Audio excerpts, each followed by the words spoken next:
okay, so I gotta get back to your question, right? It was, how do I suppress?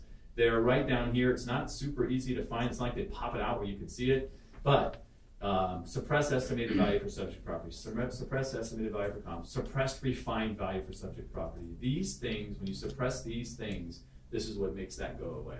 And after you suppress all this stuff, I would run the report and check it out, see exactly what those numbers look like.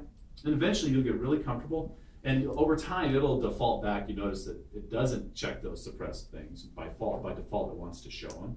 You have to click them to make them go away, which is weird. But suppress is a good word. If you suppressed everything on there, I'd have no problem with that. I think you'd be happier too. Because when you do run a CMA and RPR, at the very end, after you've found the comps and you've analyzed the comps and you've adjusted the comps, you've done all this stuff, at the very end, there are edit buttons for everything, right? There are edit buttons for what's the range. There's an edit button for I think what this should list for.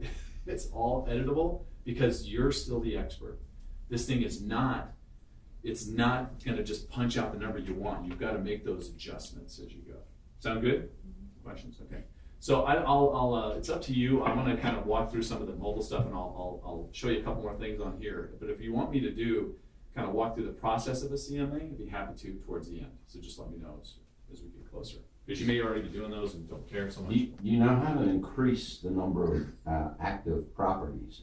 8 seems to be the max. Yeah, the only thing is you mean active, you're talking about how many comps you can put in? Well, it says limited marketing activity section. Oh, I'm sorry, right here, yeah. Limit market activity. But that's only when you're doing that market activity report, all right? And so that market activity report is deep and massive because it shows you all the pendings, the listeds, the solds, distressed. It shows everything in that zip code. So I think that's part of the reason why they're, if you had more than that, you're going to take this thing out. It's going to be a massive report. So I think that's the reason. That's only for that specific report. That's just for that report. Market activity is going to be, because it doesn't just say like, hey, here's the numbers from last month. It shows you every single property.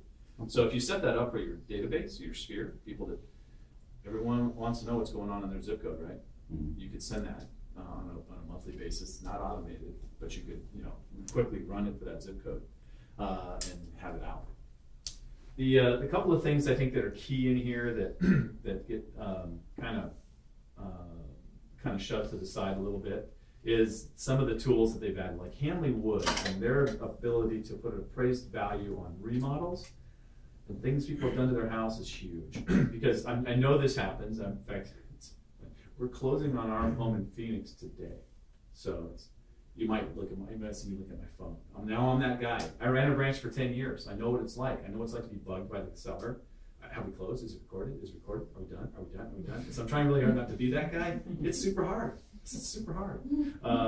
Anyways, if I come down, we'll pull this property up again,